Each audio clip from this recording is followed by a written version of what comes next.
Amém. Muito obrigado. Muito bem. Jackie, Marguerite, John, sejam bem-vindos mais uma vez, amigos, ao programa Prophecy Odyssey. E somos muito gratos pela fidelidade de nosso público aqui na cidade de Nova York.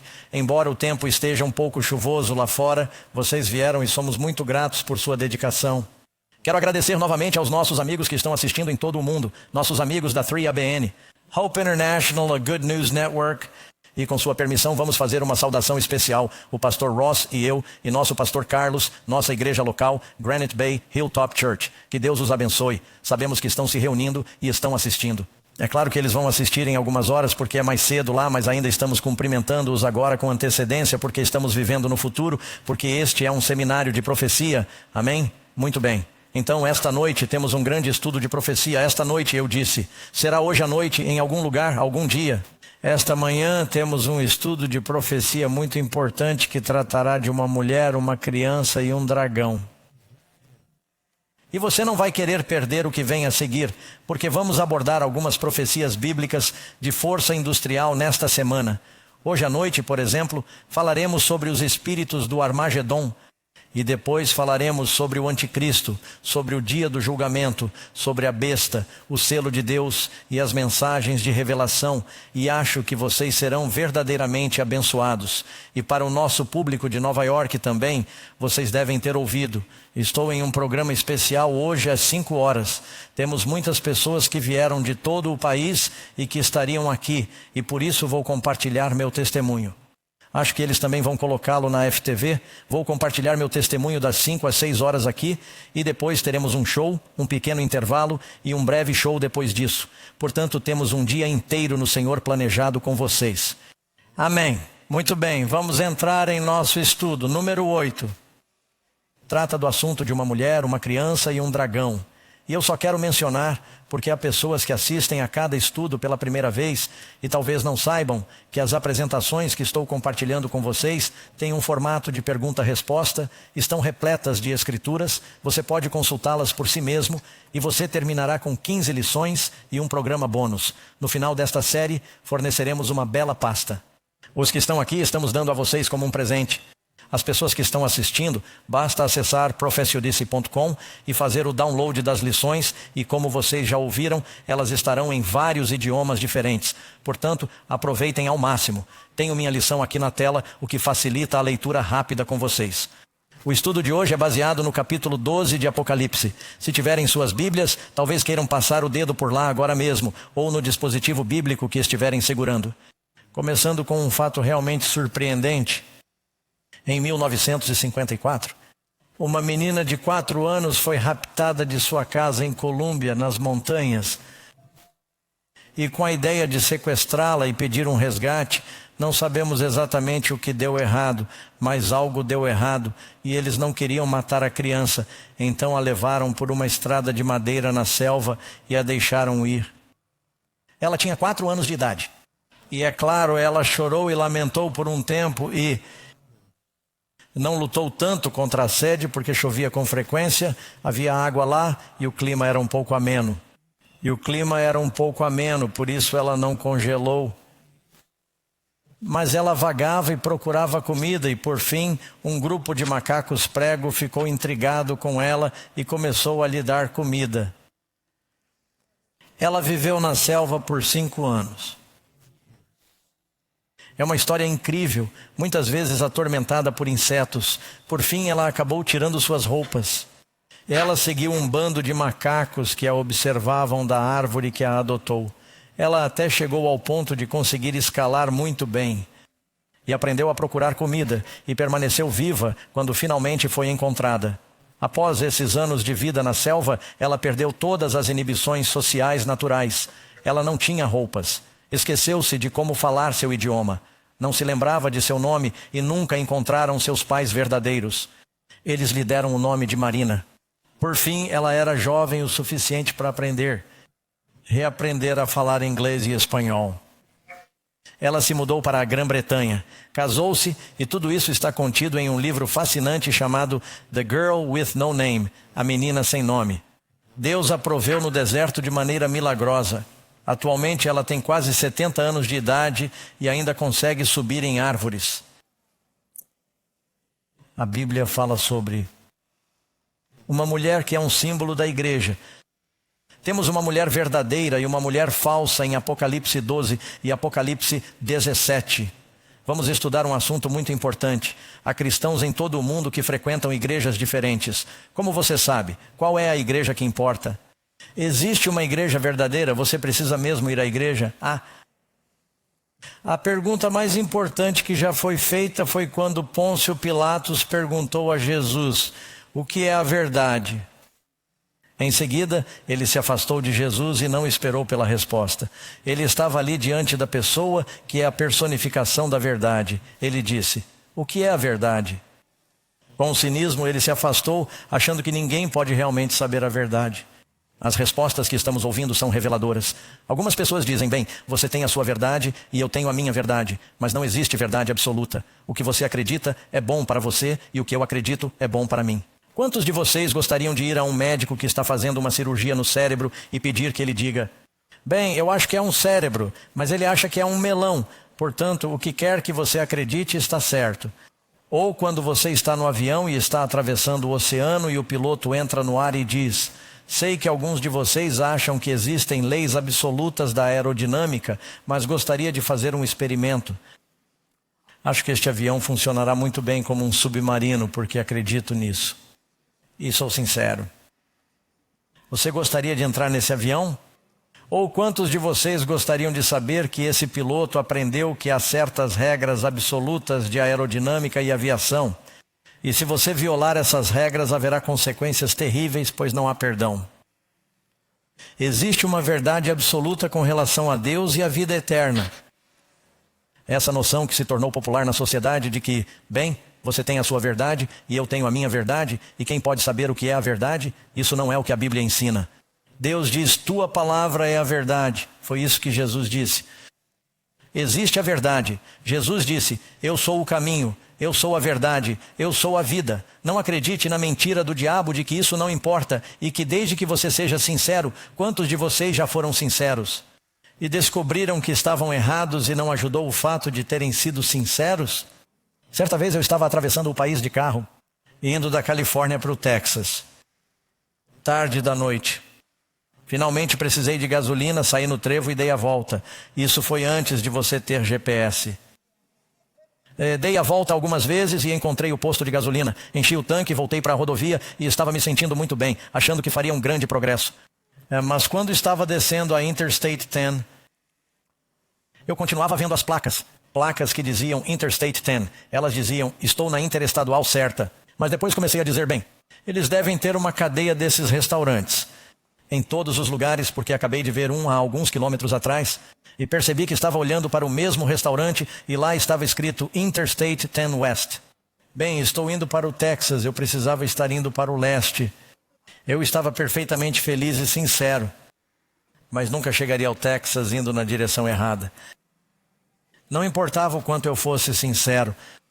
E há muitas pessoas no mundo hoje que pensam que, bem, não importa, desde que você seja sincero. Importa sim, amigos. No que você acredita, a verdade o libertará. Existe uma verdade e conhecer a verdade, e cada elemento da verdade bíblica o torna mais livre. Então, número 1, primeira pergunta. Como o Apocalipse retrata a verdadeira igreja de Deus? Peguem suas Bíblias. Vamos ler primeiro. Abram em Apocalipse capítulo 12, por favor.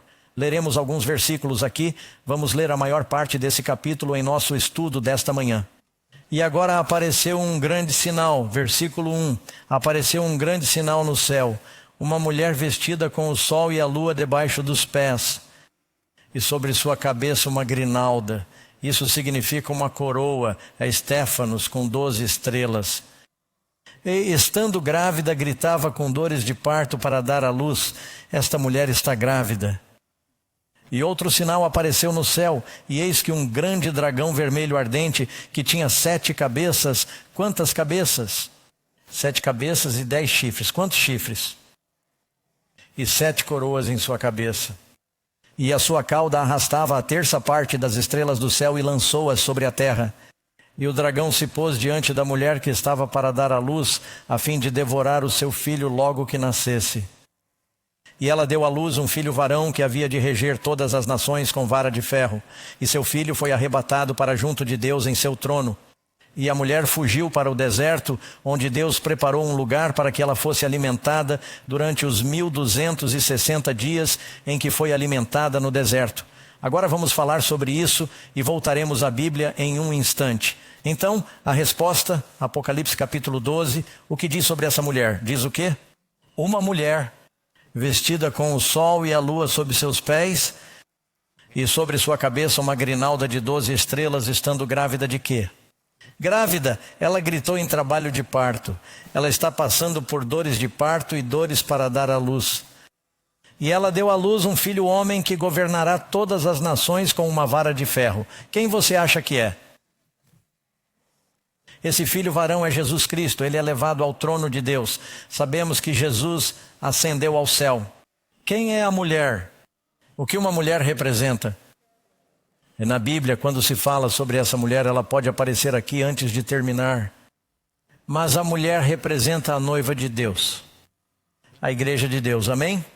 Aqui estamos nós. Estou com o vestido da mulher, tenho de voltar para trás. E essa mulher que está grávida, né, é um símbolo de uma igreja. O que ela está vestindo? Ela está vestida com o quê? O sol. Essa é a luz da verdade de Deus que você encontra no Novo Testamento. Em pé sobre a lua dá luz à noite. A lua tem luz própria ou a lua reflete a luz do sol que nascerá? É o Antigo Testamento refletindo a luz do Filho da Justiça que se levantaria com a cura em suas asas. A igreja do Novo Testamento está sobre o alicerce das promessas de Deus no Antigo Testamento. E acima de sua cabeça, acima da cabeça, há um símbolo de liderança. Você tem as 12 estrelas que representam as 12 tribos do Antigo Testamento. Temos os 12 apóstolos no Novo Testamento.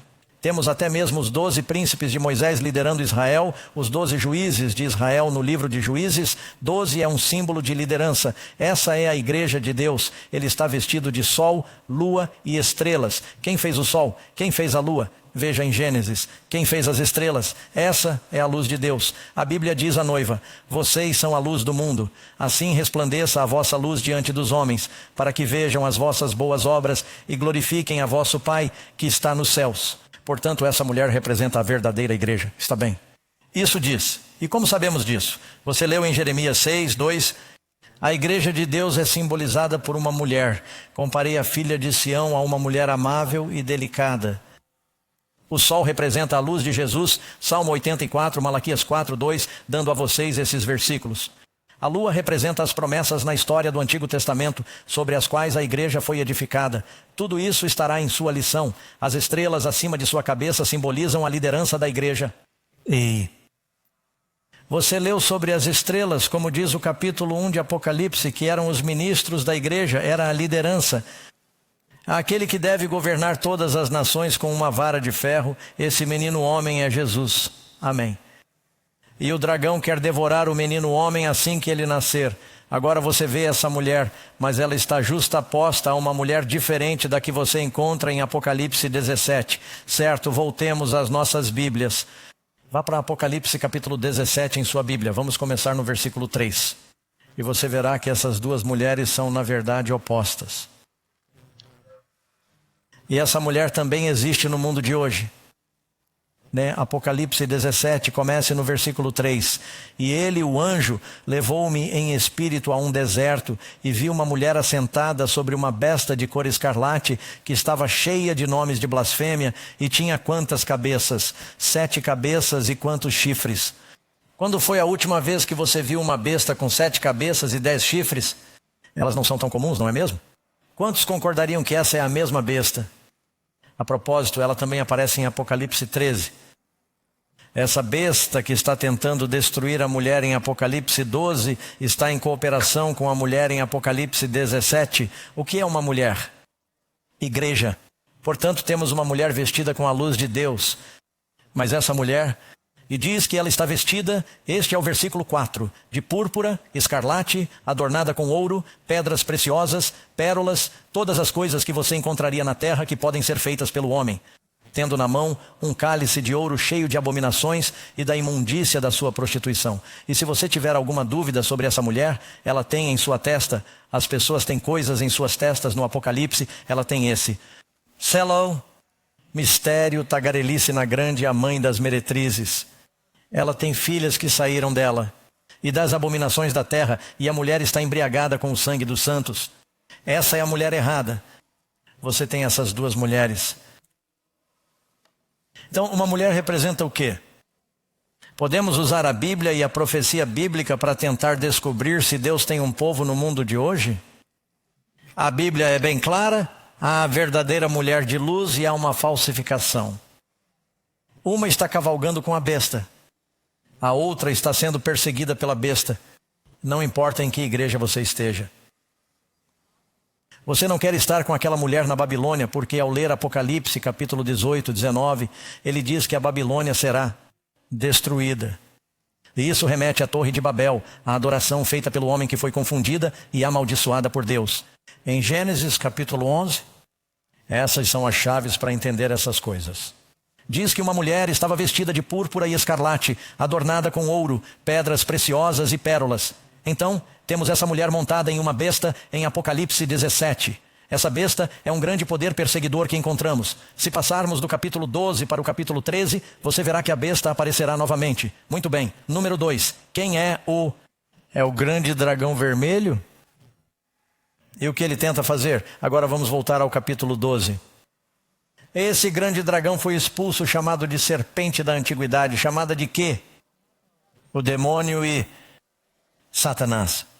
E isso significa que o diabo está manipulando esse poder, essa besta. Agora, quando você lê Isaías 14, ele descreve o diabo, mas usa o rei de Tiro. Se olharmos para Ezequiel 28, ele fala sobre o diabo, mas ele está trabalhando por meio do rei da Babilônia. Quando você lê Apocalipse 12, fala sobre o diabo, mas ele está operando por meio do reino da Roma pagã. Diz que o dragão tenta devorar o filho homem assim que ele nasce. Um dragão estava diante da mulher, que está pronta para dar à luz, para devorar seu filho assim que ele nascer. Portanto, esse dragão é um inimigo de Cristo, quer destruir Cristo. Você sabe, há várias vezes na história da Bíblia, quando o diabo tentou impedir a vinda, o Salvador de vir. Ora, o diabo sabia que o Messias viria, ele sabia que a encarnação aconteceria, ele não sabia exatamente quando. Quando os filhos de Israel estavam no Egito, ele pensou que agora seria o momento em que Deus enviaria o Salvador. Então o que ele fez?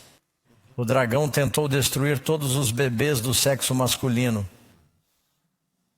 Lembra-se de que o faraó estava dizendo para jogarem todos os meninos aos crocodilos no rio Nilo? Mas Moisés foi poupado, é poupado, ele se torna um salvador. Sabe, na época de Atalia, se você conhece a Bíblia, em 2 Reis, ela fala sobre uma rainha perversa. Ela é filha de Jezabel, outra rainha perversa. A propósito, no tempo de Jezabel e Atalia, há um período de 3 anos e meio, 1260 dias, exatamente como em Apocalipse. E seu filho Acasias é morto em batalha por Jeú.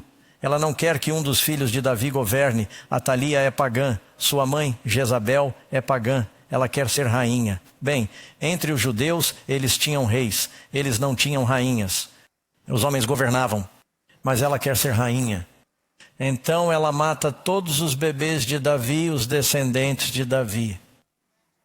Ela mata todos os seus netos. Caramba, que sangue frio. Mas um deles escapa. Seu nome é Joás. E ele acaba ficando no templo de Deus. Ele sai do templo de Deus quando tem 7 anos de idade. Tocam as trombetas. Eles o coroam rei. Ela é destruída. Algo semelhante a quando Jesus, nosso Salvador, o Filho de Davi, Cristo, virá do templo celestial. As trombetas serão tocadas. O povo se alegrará com a destruição da Babilônia. O que você vê acontecendo na Bíblia vai se repetir no futuro. É disso que o Apocalipse está falando. Portanto, o diabo sobe o comando de Herodes, usando o poder romano. Quantos se lembram de quando Herodes enviou seus soldados a Belém? Eles disseram: há um bebê, ele é o novo rei dos judeus. Você sabe qual era o título oficial de Herodes? Os romanos lhe deram o título de rei dos judeus. Então, quando os sábios chegaram a Jerusalém, perguntaram: onde está aquele que nasceu rei dos judeus? E Herodes perguntou: o que vocês disseram? Eles disseram: sim, sim. Eu gostaria de saber quando vocês o encontrarem. Diga-me quando o encontrar. Eu também gostaria de adorá-lo. Ele queria matá-lo. O demônio estava trabalhando. O dragão, por meio da Roma pagã. Mais tarde você verá que o diabo começou a agir por meio do povo da igreja de Roma durante a Idade das Trevas. Número 3. O que acontece depois que Satanás não consegue destruir Jesus? O diabo tentou destruir Jesus na cruz. Ele tentou mantê-lo na tumba. O diabo poderia mantê-lo na tumba. Cristo ascendeu ao céu. Agora o diabo não pode mais ferir Jesus, pode? Ele está fora de seu alcance. Então o que o diabo faz agora? Diz que seu filho foi arrebatado para Deus e seu trono. Enquanto os discípulos observam em Atos capítulo 1, Jesus ascendeu e foi arrebatado em uma nuvem de anjos. E a Bíblia diz que assim como ele partiu, ele virá. Amém. Ele virá nas nuvens com todos os anjos do céu. Mas enquanto isso, o diabo agora descarrega sua fúria. O diabo quer ferir Jesus, ferindo o que Jesus ama. Se você quer ferir alguém, você não apenas tortura a pessoa, mas tortura o filho dela na frente dele. Lembro-me de uma vez, quando um de nossos meninos tinha 18 meses de idade, ele teve meningite espinhal. Eles não sabiam. Então tiveram de fazer um exame chamado punção lombar. Mas como tínhamos ido ao médico fora do horário de expediente, havia um estagiário que estava em treinamento. Eles chamam isso de praticar medicina. E vimos a equipe do hospital segurar nosso lindo bebê de 18 meses. E ele tentava empurrar a agulha em sua coluna e encontrar o ponto certo para drenar o fluido espinhal. E o nosso garotinho não podia ser anestesiado naquele momento. E nosso filho estava olhando para cima com os olhos cheios de lágrimas. Ele dizia: papai, papai, papai, por que você está deixando que eles me machuquem? E isso partiu meu coração. Eu teria trocado de lugar com ele daquele jeito. O diabo sabe que Jesus nos ama. Ele quer ferir Jesus ao ferir seu povo. É por isso que ele persegue a igreja. Depois que Jesus é arrebatado para o céu, o que Satanás faz com a igreja? Quando o dragão viu que havia sido lançado na terra, ele perseguiu a igreja. Ele perseguiu a mulher que deu à luz o menino. Depois que Cristo subiu ao céu, algumas das mais severas perseguições recaíram sobre a igreja. Quantos de vocês já ouviram as histórias de Nero, Diocleciano e os diversos imperadores romanos fizeram com os cristãos nos colossos? Não se trata apenas de fábulas. Eles eram alimentados por feras selvagens. Nero passou piche nos cristãos e os incendiou vivos para iluminar seus jardins enquanto eles se contorciam de dor. Era terrível. Por que você acha que as catacumbas estão sob Roma? É porque eles tiveram que ir para o subterrâneo, por assim dizer. E isso era chamado de religio illicite. Até mesmo na Bíblia, você pode ver onde Paulo e os judeus foram expulsos de Roma pelo imperador. Veja, o Império Romano tolerava muitas religiões, desde que a religião romana continuasse a ser considerada suprema. Mas quando os cristãos disseram: não vamos oferecer incenso aos seus deuses pagãos, eles proibiram a religião e ela se tornou religio illicite. É por isso que Paulo diz que talvez seja melhor você não se casar e não constituir família agora, porque a perseguição é muito intensa. Assim o diabo tentou destruir a igreja com o plano A. O plano A era a aniquilação, o extermínio, o genocídio. Dá-los de comer aos leões, matá-los nas minas, matá-los até a morte, crucificá-los. Quando Nero incendiou Roma, e ele culpou os cristãos. Nero queimou Roma porque não gostava dos cortiços de madeira. Ele queria estruturas de mármore e pensou: tenho de me livrar de todas essas pessoas pobres. Ele incendiou a cidade, observou-a queimar e tocou seu violino. Vocês já ouviram a história. E quando eles ficaram indignados, ele disse: foram os cristãos que fizeram isso. Ele disse que, a propósito, vocês sabem, os cristãos estão vivendo no subsolo e são canibais. Eles acreditam em comer a carne e beber o sangue de Jesus. São canibais e faziam uma propaganda terrível contra os cristãos. E os cristãos sofreram uma perseguição terrível. Não apenas isso, durante esse período, os judeus se rebelaram contra os romanos e as pessoas viram o cristianismo e o judaísmo guardando o mesmo sábado. adoravam o mesmo Deus, liam a mesma Bíblia e os viam como uma espécie de mesma coisa. Assim, os judeus passaram a ser muito odiados depois do século 70 depois de Cristo. E assim o judaísmo e o cristianismo foram ambos proibidos. E cristãos e judeus estavam sendo exterminados em massa, destruídos, escravizados. Suas propriedades foram tiradas e espalhadas pelo império. Mas você sabe o que aconteceu? A semente do cristianismo é o sangue dos mártires. Quanto mais eles o ceifavam, mais eles cresciam. Porque os pagãos iam ao Coliseu e observavam esses cristãos orando calmamente antes de serem alimentados por animais selvagens. Eles tinham expressões de paz e alegria. Pareciam estar a caminho de um casamento, porque sabiam que seu próximo pensamento consciente era a ressurreição e ver o Senhor. E eles disseram: por que eles são tão pacíficos? Por que são tão corajosos? E começaram a fazer perguntas e o cristianismo continuou a se espalhar. E o diabo disse: isso não está funcionando. Então ele partiu para o plano B. E que era: se você não consegue destruí-los por fora, destrua-os por dentro. Ele legalizou o cristianismo. E misturou o paganismo e o cristianismo. Constantino ostensivamente legalizou o cristianismo. E ele disse: sim, bem, minha mãe se converteu ao cristianismo, então não posso matá-los. Eles realmente não estão fazendo mal a ninguém. E de repente tornou-se muito em voga ser cristão. Então, o que aconteceu, e você pode ler aqui na pergunta número 5, foi para onde a mulher foi durante esse terrível período de perseguição e quanto tempo durou? Deixe-me contar o que aconteceu e depois chegaremos à resposta. Assim, com a conversão de Constantino e a legalização do cristianismo, que de repente se tornou muito popular, em toda Roma havia todos esses sacerdotes pagãos. Constantino disse que o cristianismo estava legalizado, sua mãe se tornou cristã e o sacerdote pagão disse: gostaria de continuar na folha de pagamento do governo, serei cristão. E todos esses pagãos começaram a se unir à igreja antes de serem convertidos ou mesmo ensinados. Na verdade, quando Constantino estava lutando na batalha de Maximiliano e chegou ao rio Tibre, ele afirmou ter tido uma visão em que deveria conquistar sob o sinal da cruz, e eles começaram a pintar cruzes vermelhas em seus escudos. E ele ordenou que seu exército, para dar sorte, marchasse pelo rio Tibre. E ele disse: vou batizar todos vocês, marchem pelo rio. Bem, eles não tinham sido ensinados. Então todos esses pagãos secos atravessaram o rio e voltaram pagãos molhados, mas lhes disseram que agora eram cristãos. Eles não têm ideia do que isso significa. E eles têm todos esses ídolos por toda Roma. Eles tinham mais ídolos do que telhas nos telhados de Roma. E perguntaram: bem, o que faremos com nossos ídolos? E disseram: bem, vamos mudar seus nomes, dar-lhes nomes cristãos. E Diana nós a chamaremos de Maria. E Júpiter, Apolo, Mercúrio, Pedro, Tiago e João. E de repente a idolatria invadiu a igreja. E os sacerdotes, em vez de serem como as pessoas, sabe, Jesus não se vestia com roupas especiais, ele se vestia como um carpinteiro. Mas agora eles começaram a se vestir, os sacerdotes eram uma classe alta.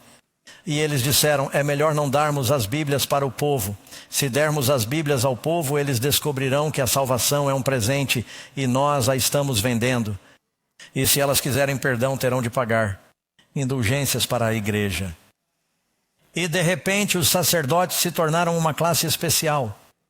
E eles estavam vivendo em palácios. E as pessoas estavam sendo esmagadas. E a religião se tornou uma instituição governamental.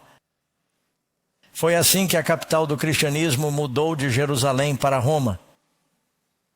Você ainda está comigo? Isso é história, amigos. Qualquer um pode dar uma olhada nisso.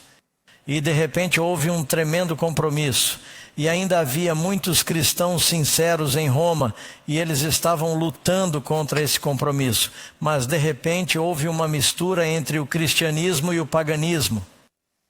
Começaram a dizer que o inferno arde para sempre, porque tiraram isso da mitologia grega com Plutão. E começaram a dizer que era preciso pagar por seus pecados, que a salvação era pelas obras. Tudo começou a mudar. Os verdadeiros cristãos começaram a ser perseguidos. Na época de Justiniano, por volta de 5.388 d.C., Justiniano, o imperador romano, disse: estou mudando a capital para Constantinopla.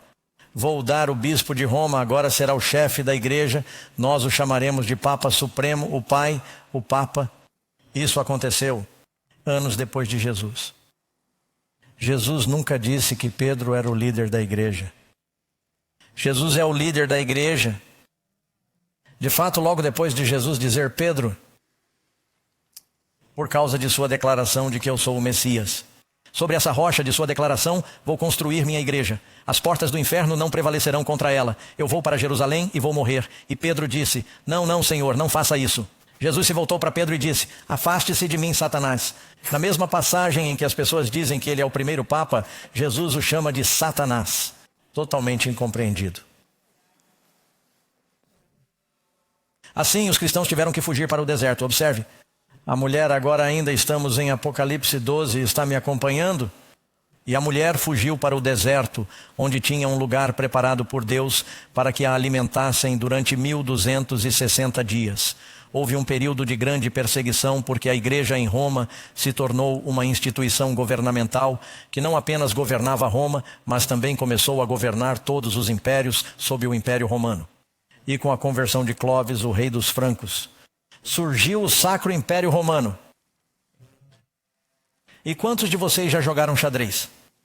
Vocês têm o rei e a rainha. E quem está à direita do rei e da rainha? O bispo. Observem as igrejas em toda a Europa durante aquele período da história. E vocês tinham o rei e a rainha. E depois tinham a igreja. E eles tinham que resolver tudo com a igreja. E se o rei e a rainha não esclarecessem com a igreja, então toda a nação poderia ser excomungada. E a razão pela qual existe a igreja da Inglaterra é que Henrique continuava matando suas esposas porque elas não podiam ter filhos. E a igreja disse, olha, já chega, você matou 5 ou 6 esposas, sabe como é? Não podemos aprovar seu divórcio. Ele disse, bem, então vou fundar minha própria igreja. E a igreja da Inglaterra se separou, porque toda a nação foi excomungada naquela época. Assim, a igreja tinha um poder tremendo sobre a Europa durante esse período. Os verdadeiros cristãos que liam a Bíblia por si mesmos tiveram de fugir para as montanhas. Eles foram para os Alpes italianos e suíços e mantiveram a pureza da fé. Eles copiavam as escrituras à mão e mandavam seus comerciantes e filhos para a cidade para dar pequenos trechos das escrituras às pessoas, para divulgar a fé e mantê-la viva. Mas a igreja vestida de pano de saco é o que diz o Apocalipse. Você sabe o que é pano de saco? Quando eu era criança tínhamos sacos de batata, você não os tem mais, agora são de plástico. Quantos se lembram dos sacos de serapilheira?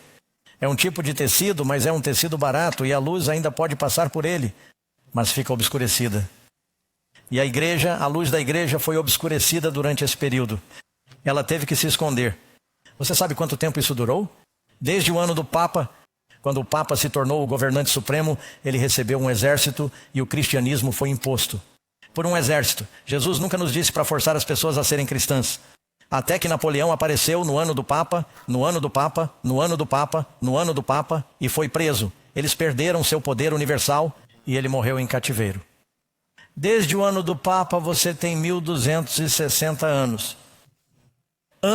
O texto diz, 1260 dias, 42 meses, um tempo e a divisão do tempo. Esse período de tempo está na profecia muitas vezes. A propósito, qual é o número de Deus na Bíblia? O número de Deus. 7. Qual é a metade de 7? 3,5. Geralmente representa um período de perseguição. Por quanto tempo Jesus pregou? 3 anos e meio e então ele morreu. Depois os apóstolos pregaram por 3 anos e meio. E Estevão foi morto exatamente 3 anos e meio depois. Veja a história de Elias no Antigo Testamento. Por 3 anos e meio Elias pregou e os profetas tiveram que se esconder, ficaram escondidos em cavernas, até que ele teve sua experiência no Monte Carmelo. Mesmo assim ele sofreu grande perseguição. Elias teve que fugir de sua vida, de Jezabel, uma mulher. Estou falando de uma mulher que representava uma igreja. Ela era uma mulher pagã, que se casou com um rei judeu. A combinação do paganismo com a verdade estava perseguindo os profetas de Deus. O que aconteceu no Antigo Testamento se repetiu na história e vai acontecer novamente nos últimos dias. Está fazendo sentido? Muito bem. Então ela foge para o deserto. Número 6.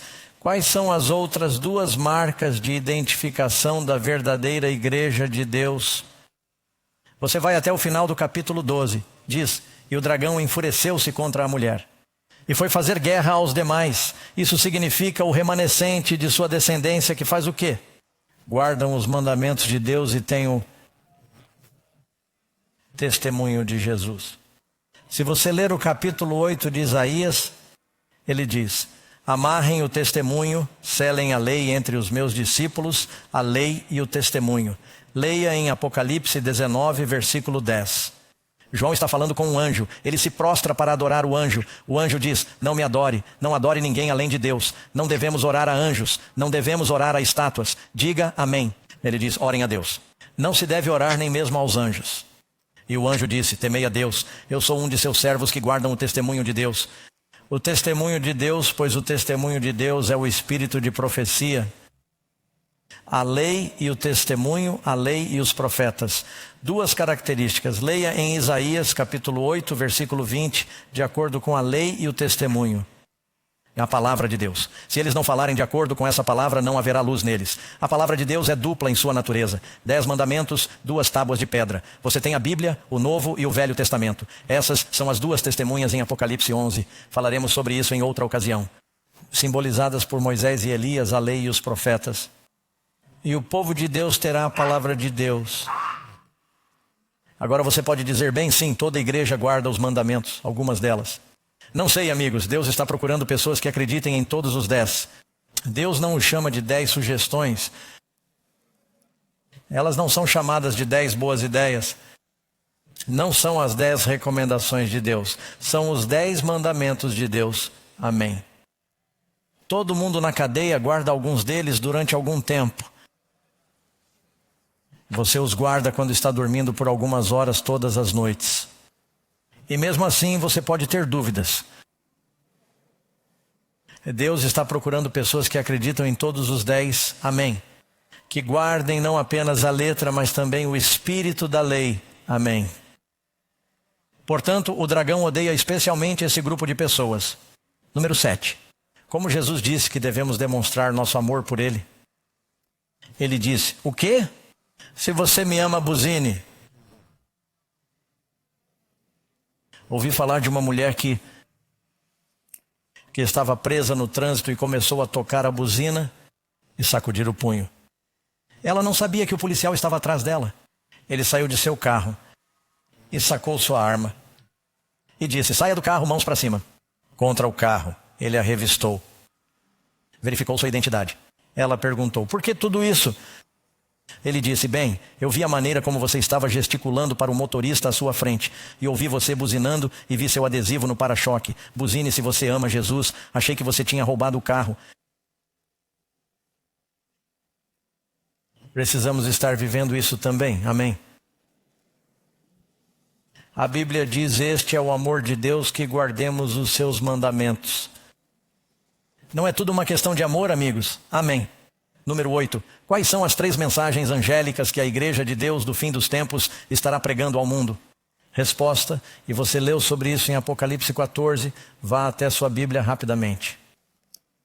Em Apocalipse 14, você perceberá que algo único acontece aqui. Ela nos diz que Jesus vem em Apocalipse 14, versículo 14. Você pode ver aqui onde diz: então olhei, e eis uma nuvem branca, e sobre a nuvem estava sentado um homem semelhante ao Filho do Homem. Lembre-se de que ele havia sido arrebatado no capítulo 12. Agora ele está voltando. Em sua cabeça uma coroa de ouro, em sua mão uma foice afiada. Ele está vindo para colher a terra. É o grande dia do julgamento. Qual é a mensagem para o mundo antes da vinda de Jesus? Veja no capítulo 14, a partir do versículo 6, 3 mensagens de anjos. Vi outro anjo voando pelo meio do céu, tendo o evangelho eterno para pregar aos que habitam sobre a terra, a todas as nações. Será internacional. Toda nação, toda língua, tribo, povo, com uma voz alta. Será transmitido pelo rádio e pela televisão, pela internet. Temam a Deus e deem glória a Ele, pois a hora do seu julgamento chegou. Teremos uma lição sobre isso amanhã à noite.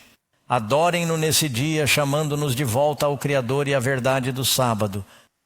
As fontes e a terra e o mar e as águas.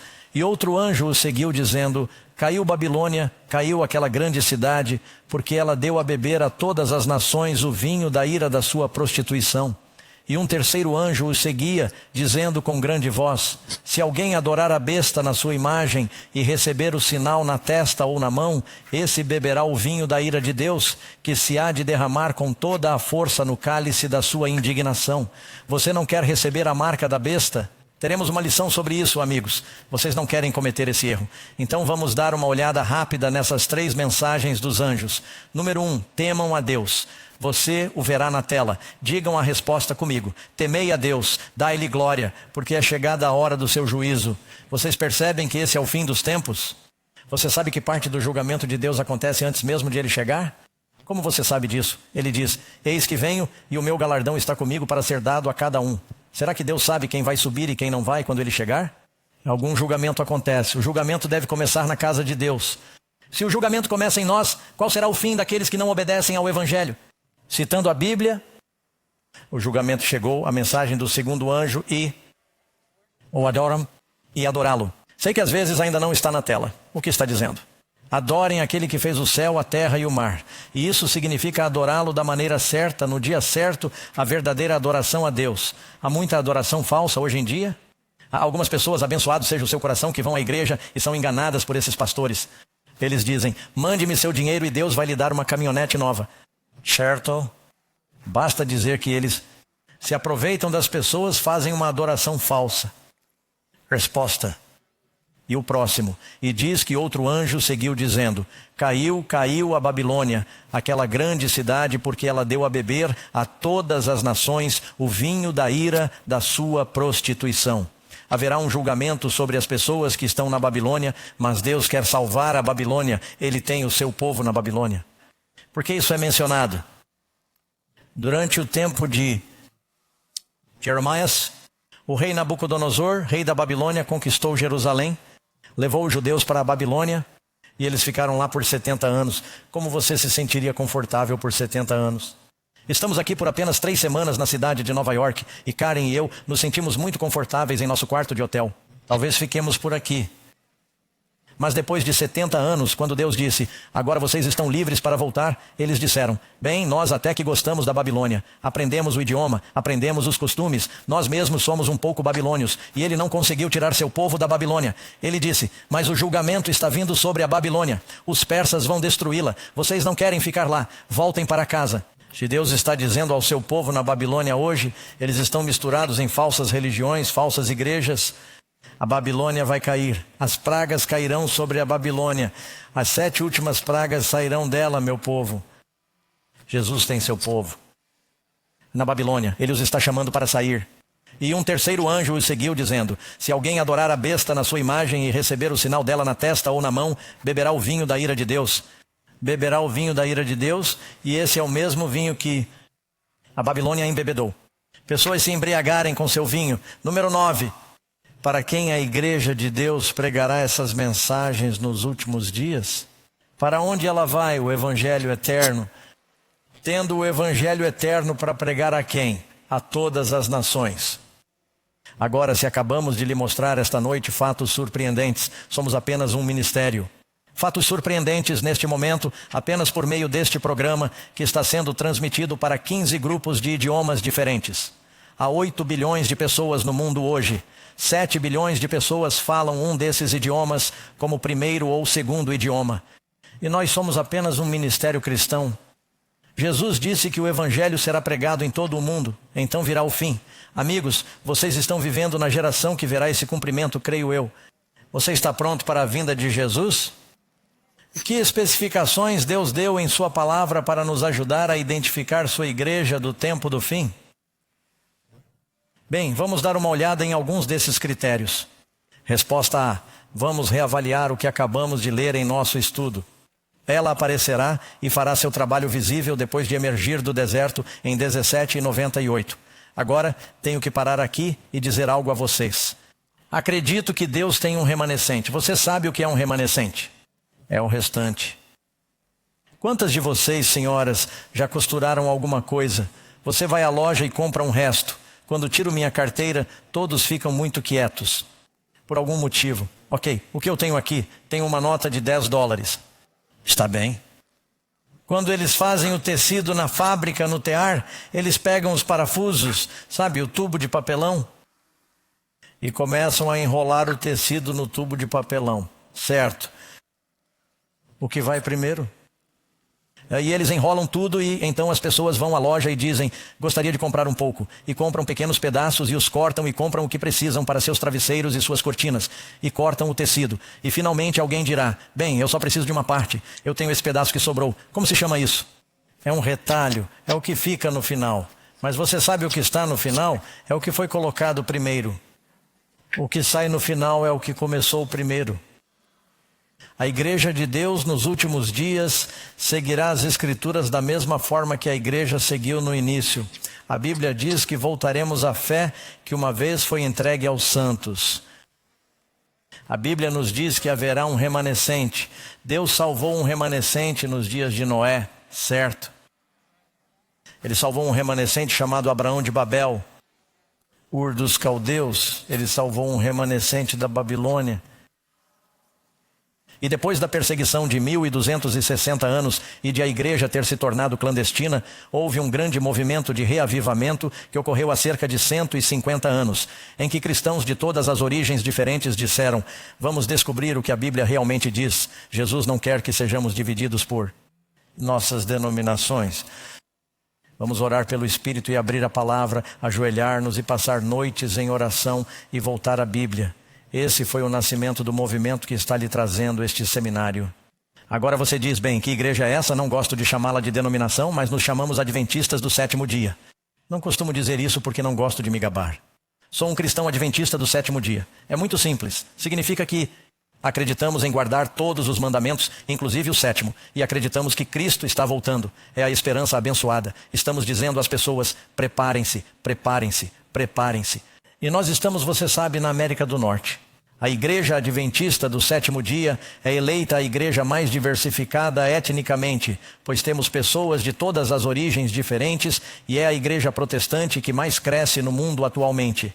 E eles têm o maior sistema educacional atrás apenas da igreja católica. Eles têm o maior sistema médico depois da igreja católica. E eles estão se espalhando por toda parte porque as pessoas estão dizendo, ei, se você quer ser um cristão bíblico, para onde mais você vai? Bem, eu vou compartilhar meu testemunho com você um pouco mais tarde hoje. Você entenderá como isso aconteceu comigo, porque certamente não cresci assim. Estudei todas as igrejas diferentes para descobrir. Eu disse, não me importo, só quero saber o que a Bíblia diz. Porque quando alguém diz, por que você acredita? Eu não quero dizer, bem, é o que minha igreja acredita. Em que sua igreja acredita? Bem, minha igreja acredita como meu pastor. Em que seu pastor acredita? Como a minha igreja. No que o pastor de sua igreja acredita, na mesma coisa em que eu acredito. As pessoas não sabem no que acreditam, não é mesmo? Temos que seguir a Bíblia, amigos, amém. Esta igreja começou durante esse período de tempo. Ela está seguindo o período de 7 anos e 98. Ela diz, resposta B, ela ensinará as mesmas verdades que os apóstolos ensinaram. Já mencionamos isso. Resposta C, ela guardará os 10 mandamentos, inclusive o sábado. Amém. Resposta D, terá o espírito de profecia. Ela segue a lei e os profetas e acredita em todos os dons do Espírito, amigos. Amém. Creio que o poder de Deus ainda está vivo hoje. Ela proclamará a mensagem tríplice de Deus para o fim dos tempos com uma voz alta. Será uma igreja global e internacional. Não se trata de uma irmandade local de esquina. É um movimento internacional. Atendemos a esse critério. Ela ensinará o Evangelho eterno, que é a salvação somente por meio de Cristo, que é o que ensinamos e acreditamos. E agora Jesus, no número 11, nos dá esses 7 pontos de identificação proféticos. Ele diz, vá procurar a minha igreja. Qual é a promessa de Jesus? Se buscarmos, busquem e vocês encontrarão. Onde buscamos? Na palavra. Você corre para lá e para cá na palavra de Deus. Quantas organizações eclesiásticas no mundo se encaixam nesses 7 pontos? A Bíblia diz que há um só Senhor, uma só fé. Quantas? Uma só fé. Deus quer seu povo unido na verdade. Um só batismo. Já que há tantas igrejas diferentes no mundo hoje e tantas denominações diferentes que se dizem verdadeiras, isso as torna a igreja verdadeira de Deus? Isso faz delas a verdadeira igreja de Deus? Não. Leia Isaías capítulo 4, versículo 1. E naquele dia 7 mulheres, o que representa uma mulher. Agarrarão em um homem, Jesus, o Filho do homem, dizendo: comeremos nosso próprio pão, nossa própria palavra de Deus. Vestiremos nossas próprias roupas, nossa própria justiça, mas vamos nos chamar pelo seu nome, vamos nos chamar de cristãos para tirar a nossa reprovação. Há mais igrejas diferentes que se dizem cristãs e que não seguem a Bíblia do que qualquer outra religião. O cristianismo é o mais dividido porque é o genuíno e o diabo está lutando contra ele. Mas há uma verdade, amigos, baseada na palavra de Deus. Jesus disse que nos últimos dias entrariam lobos que não poupariam o rebanho. Portanto, quando uma pessoa descobre a verdadeira igreja de Deus do tempo do fim, é necessário se tornar um membro. E o Senhor acrescentou à igreja. Quem acrescentou à igreja? Ó Senhor. Acrescentou à igreja, seu corpo, diariamente, aqueles que estavam sendo salvos. Jesus tinha os 12 apóstolos, e mais tarde ele contou 70 discípulos, e então eles foram, e isso conta, quando eles se juntaram, 3.000, depois 5.000. Deus tem seu povo. Número 15. Quantas maneiras de escapar havia nos dias de Noé? Jesus disse que será como nos dias de Noé. Pela fé, Noé construiu uma frota de arcas. Não. Ele preparou uma arca, uma só, num Senhor, uma fé, para a salvação de sua família. Cristo tem uma arca nos últimos dias, amigos. Há um barco, e Ele quer que você faça parte de seu povo. Como há muitos cristãos sinceros em outras igrejas, e há uma igreja remanescente, o que Deus vai fazer nos últimos dias? Ele diz: tenho outras ovelhas que não são deste aprisco. Veja, eu acredito que há cristãos sinceros em diferentes igrejas. Devo trazê-los também. O que Cristo diz que está fazendo nos últimos dias, devo trazê-las. Eles ouvirão minha voz. Como? Por meio de sua palavra. E quantos serão? Pode haver um rebanho, um pastor. Todos os homens, disse Jesus, saberão que vocês são meus discípulos pelo amor que tiverem uns pelos outros. Antes de Deus derramar o Espírito sobre seu povo nos últimos dias, haverá uma reunião de seu povo sobre a palavra de Deus. Você acredita nisso? Como podemos testemunhar a este mundo perdido se os cristãos estão tão divididos? Mas não devemos nos unir por causa da unidade. É isso que a besta vai fazer. Devemos nos unir com base na verdade. Com base em um assim diz o Senhor: caiu a grande Babilônia. Saia dela, meu povo. Deus está chamando seus filhos para fora da Babilônia. E talvez você o esteja ouvindo chamá-lo.